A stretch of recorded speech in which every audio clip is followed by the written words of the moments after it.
कई जीवों के मन में एक प्रश्न उठता है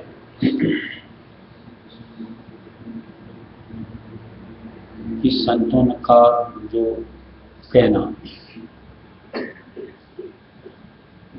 यानी राजस्वामी दयाल का, कि अब ये सत्ताधार जब तक कुल सृष्टि का उद्धार नहीं करेगी उलट के नहीं जाएगी।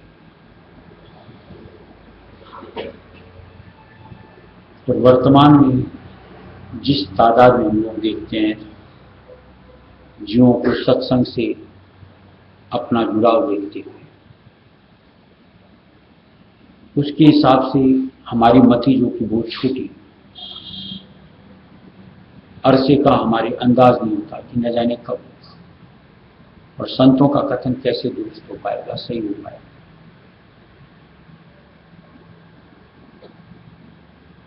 हमारा दोष नहीं है, हम चूंकि छोटी सी बुद्धि रखते हैं तो छोटा सा हमारा एक दायरा का हिसाब किताब होता है। संतों की लीला किस कदर, इसकी हम लोग समझ भी नहीं रखते कि मालिक जीवों को किस कदर समेटता है, कहां कैसे निहाल करता है। ये तो उनकी गतमत होती है कि वो किस तरीके से किन जीवों पर किस कदर मेहर और दया बरसाते हैं और उसको वहां से निकास कराते हुए उद्धार के द्वार पर ला खड़ा करते हैं।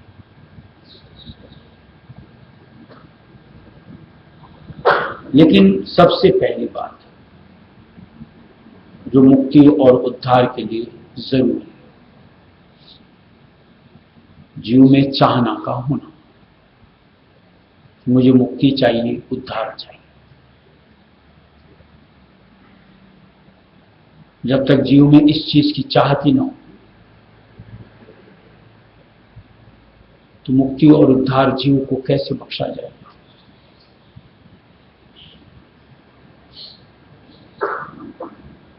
जबरन का काम तो संतों का नहीं। मालिक तो समझा बुझा करके जीवों को इस नश्वर जग से नफरत करवाकर निज घर की याद दिलाते हैं, शुद्ध दिलाते हैं, चाहना प्रबल करवाते हैं, ताकि यहां से उचाटी के साथ जब हम अपने घर जाएं तो हम वहां का लुत्फ उठा सकें, मगन अवस्था में अपने आप को रख सकें। थोड़ा सा हम जो भी जीव बैठे हैं विचार कीजिए कि जितनी हम पर मालिक की मेहर और दया,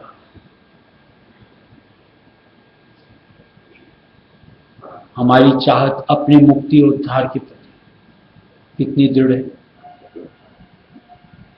सत्संग से नाता जुड़ने के बाद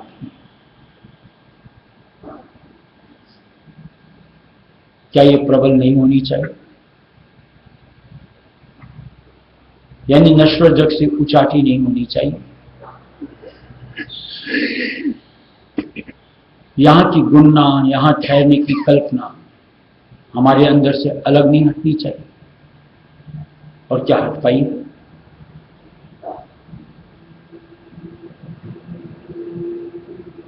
खासा ज्ञान हमारे पास जमा है, ज्ञान की कोई कमी नहीं, लेकिन चाहना जिस अनुरूप बननी चाहिए मुक्ति और उद्धार की निस्बत, क्या हम अपने से जुड़ी पाते?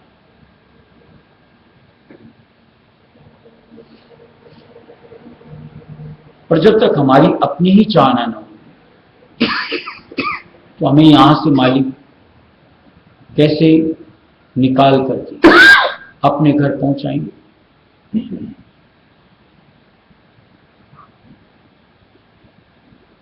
इसको ऐसे और समझो, जैसे मानो कोई जीव एक खड्ड में गिरा हुआ है, कुएं में गिरा हुआ है।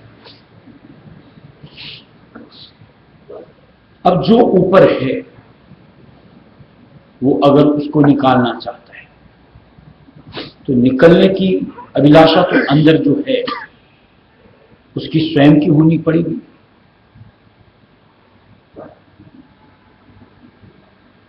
अगर जो अंदर है उसकी आप खुद की अगर इच्छा ही नहीं निकलने की, ऊपर वाला कैसे निकालेगा?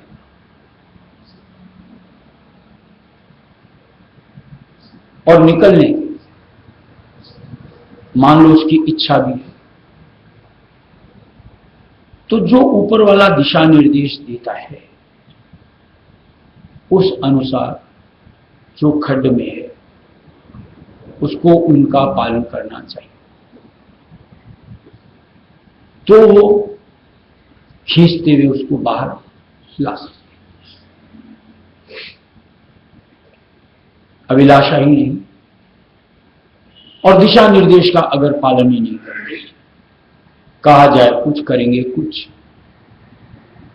तो कहां से अपने आप को निचली सतह से ऊपर की सतह पर यानी खड्ड से बाहर कैसे निकाल पाएंगे?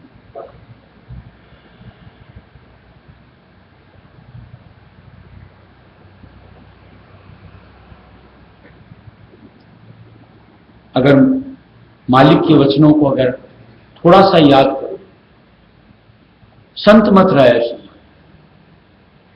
जो कि आम जीवों के लिए लाकर के मालिक ने जाहिर की,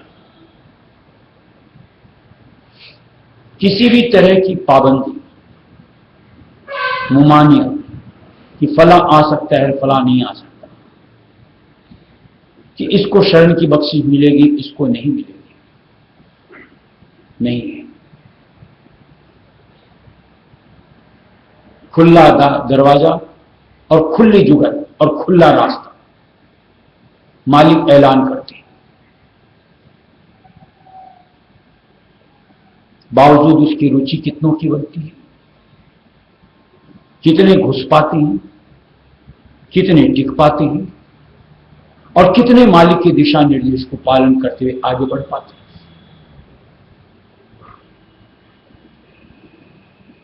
स्वामी जी महाराज जैसे दिया है कि सतगुरु आए दिया जब हिला, जागो रे मेरे प्यारे जागो,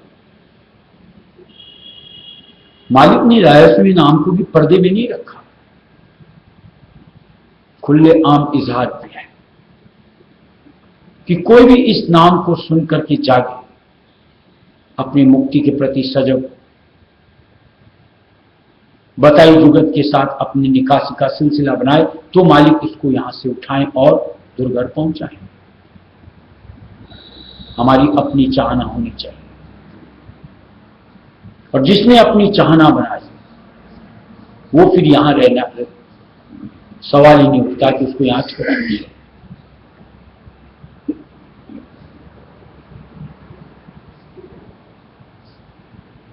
अब जो मालिक के उद्धार की कार्रवाई जो गुप्त तौर से मालिक की तरफ से होती है,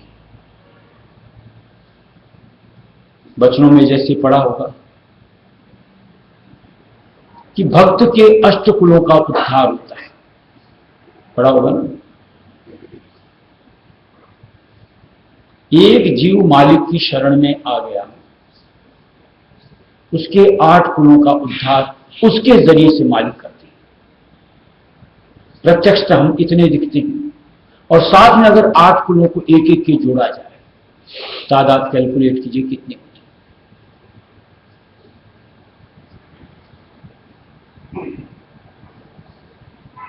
ऐसे ही जैसे सत्संग में सुना होगा, ग्रंथों में पढ़ा होगा, संत जब अवतार लेते हैं अथवा चोला छोड़ते हैं, सृष्टि का दर्जा एक एक उठता है, उसके जरिए से कितनों का काम बनता होगा। अलावा इसके जैसा मालिक की तरफ से दिया हुआ है कि जहां पर दृष्टि पड़ी मेरे गुरु की सोई पार गई, राह चलती किधर से गुजरती, जिस पर मालिक की दृष्टि पड़ गई वो बंदा निहार, यानी वो सूरत किसी भी चोले में हो, उद्धार की बारी आ जाती। इस तरीके से संत मतराय सुमत में मालिक जीवों पर मेहर दया बरसाते, जीवों का काम संभालते। अब हम जो जीव जिन पर की मालिक की मेहर और दया, कि जहां मालिक ने नाम की बख्शिश की, अपनी रुचि को परवान चढ़ाना, प्रबलता के साथ भक्ति में अपने आप को जोड़ना, मालिक की बताए दिशा निर्देश में अपने आप को खड़ा उतारना, जल्द मुक्ति पाने के लिए, काम संवारने के लिए जरूरी होता है। थोथा ज्ञान के अनुरूप जीवन का ढलना, ये जरूरी है।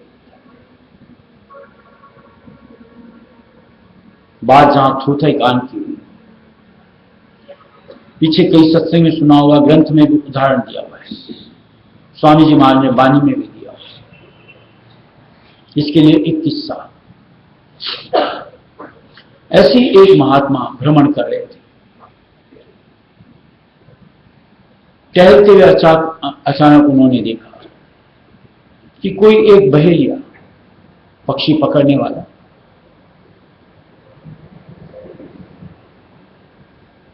दो बांस लगा करके बीच में पोली वो लकड़ी लगा करके तोतों को फंसा रहा है।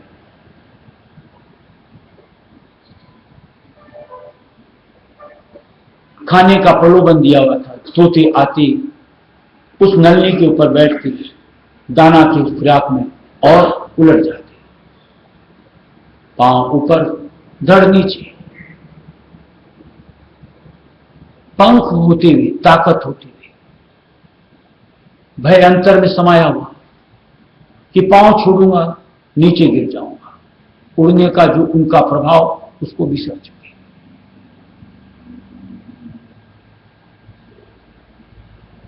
इस अटकाव के साथ में जो बहेलिया था उन तोतों को पकड़ता चला गया, और जब उसने इकट्ठा किया तो महात्मा को उन पे दया आ गई कि ये तो इसके शिकार हो गए, इसको इनके चंगुल से निकालना चाहिए। उसने जाके बहेलिए से कहा, भाई इन तोतों को मेरे को दे दे, कीमत ले। बहने को भी लगा चलो मेरा तो काम यहीं पे बन गया, यहां से ले जाता शहर, वहां जाके भी इनको बेचना पड़ता। बोले दे दो, मुझे तो बेचना है, आप ले लो, कम बेची करके ले लो, घसीटना नहीं पड़ेगा। महात्मा ने सौदा किया, उनको खरीद लेकर के अपने कुटी में आए, उनको क्लास देनी शुरू करी, पाठ पढ़ाना शुरू किया। शिकारी आएगा, जाल बिछाएगा, दाना डालेगा, पर फंसना नहीं, कि तेरे पास पंख हैं, उड़ चल। थोड़े दिन तक पाठ पढ़ाया और सबसे एक एक की परीक्षा ली, सब पलट करके शिकारी आएगा, जाल बिछाएगा, दाना डालेगा, पर फंसना नहीं, सबने कहना शुरू किया। महात्मा ने देखा अब सब ज्ञानी ध्यानी हो गए, सबको उड़ा दिया कि जाओ अब तुम लोग आजाद हो जाओ, अब काबिल हो गए। थोड़े दिन बाद अचानक महात्मा भ्रमण पे निकले, उसी जगह वही बहेलिया वापिस उन्हीं तोतों को फिर अपनी कैद में ले रहा था। अद्भुत बात कि वो तोते पलट के साथ यही शब्द वापिस पलट बोलते चले जा रहे थे, शिकारी आएगा, फिर भी फंसे हुए थे। क्या हम लोगों की गत ऐसी नहीं?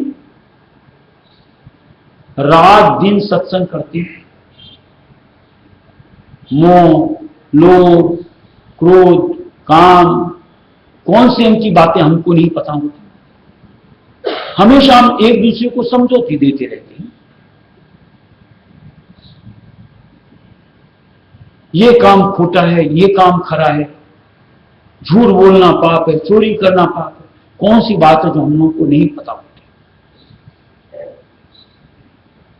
कि जिनके जरिए जीव को यहां पर पाबंद किया जाता है, घेरा जाता है, 84 लाख योनियों में धकेला जाता है। क्या हम सत्संगी होने के बाद कहीं इनमें अपने आप को ठिठकती कि चोरी छोड़ी हो, जारी छोड़ी हो, झूठ बोलना छोड़ा हो, मोह अंग का त्याग किया हो, लोभ अंग का त्याग किया, कहीं हुआ? क्या हमारी गत उन तोतों के समान नहीं?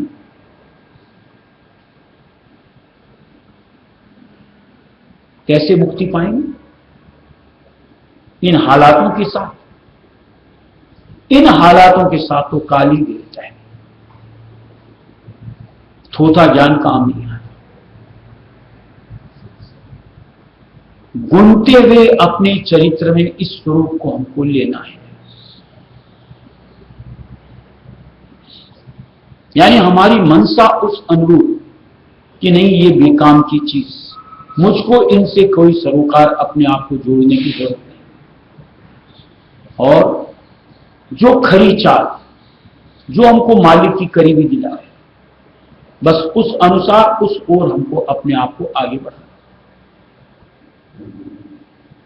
तो ये 84 का जंजाल कटेगा, छूटेगा और हम मालिक की जद में अपने आप को दाखिल कर पाएंगे, यानी मुक्ति हासिल। अब जो जीव मालिक की शरण में जुड़ गए, मालिक के वचनों के अनुरूप अपने आप को ढाल लिया, 84 से निर्वाण। और जो संतों की शरण में आने के बाद भी सत्संग को नहीं ढालते, उस अनुसार अपना सोच विचार बर्ताव चरित्र का परिवर्तन नहीं करते, उनके लिए मुश्किल आती। और ये हम अपने आप को बखूबी जानते हैं कि हम किस चरित्र में हैं, क्या हमारी धारणा है और क्या हमारा ढंग है। विचार के साथ, मन में विचार के साथ परिवर्तन, ठिठक और मालिक से याद फरियाद करते हुए उनकी बताई राह अपने आप को बढ़ाना। फिर देखिए निर्वाण कैसे होता है, शीघ्रता के साथ ये हमारी सूरत यहां से उलटते हुए मालिक में समाती चली जाए। अब मैं कौन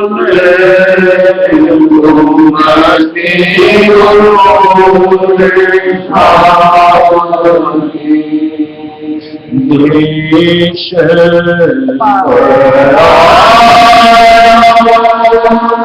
अब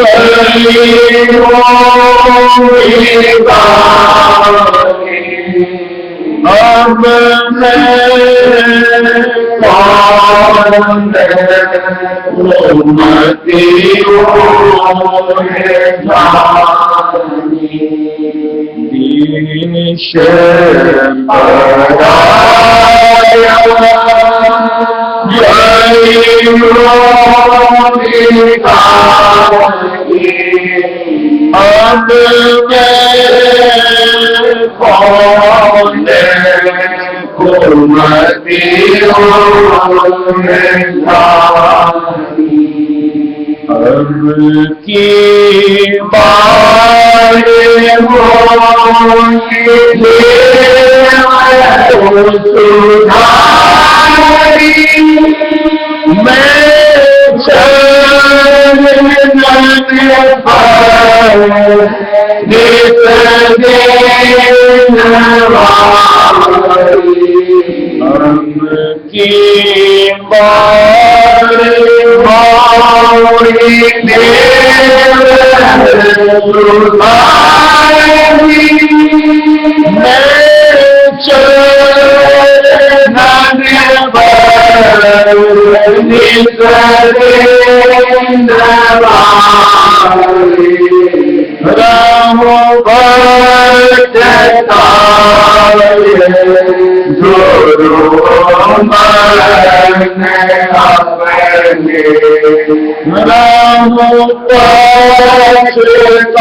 मैं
की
I'm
देखिए, फंसे होने का एहसास किसी भी अंग के साथ जब तक हम फील नहीं करें, एहसास नहीं, तब तक उससे छुटकारे की हम सोच नहीं बना पाए। और जब उस चीज की फीलिंग्स आ जाएगी, एहसास से जुड़ जाएगी, हर वक्त की छटपटाहट कि इस चंगुल से निकलो, हमारे अंतर से बेकली होती है, मालिक से पुकारो, तब हमारे यहां से उस अंग से छुटकारा। अब जैसे मान लो मोह अंग ही है, अभी तो लोगों को इसमें फंसे होना बड़ा प्रिय लगता है, यानी जान जान के बूझ बूझ करके मोह के साथ अपने आप को लिपटाते रहते, ये मेरा, ये मेरा, ये मेरा, ये मेरा। वहां से निकलने की सोच ही नहीं होती, उस अंग से छुटकारा कैसे होगा?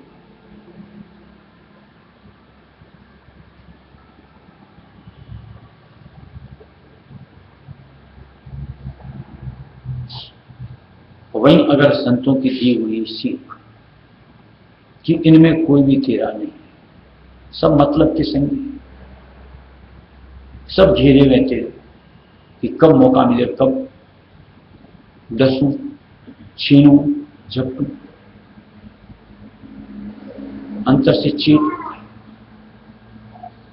हर वक्त सजग और वहां से निकलने की अपनी तैयारी, अपने आप मोह अंग से छुटकारा। ऐसे और अंगों के साथ आप जोड़ो, समझो, जब तक हमारी चाहना उन अंगों से जुड़ी, छुटकारा पाने की सोच कहां पर है? चाहे वो लोभ अंग हो, काम अंग हो,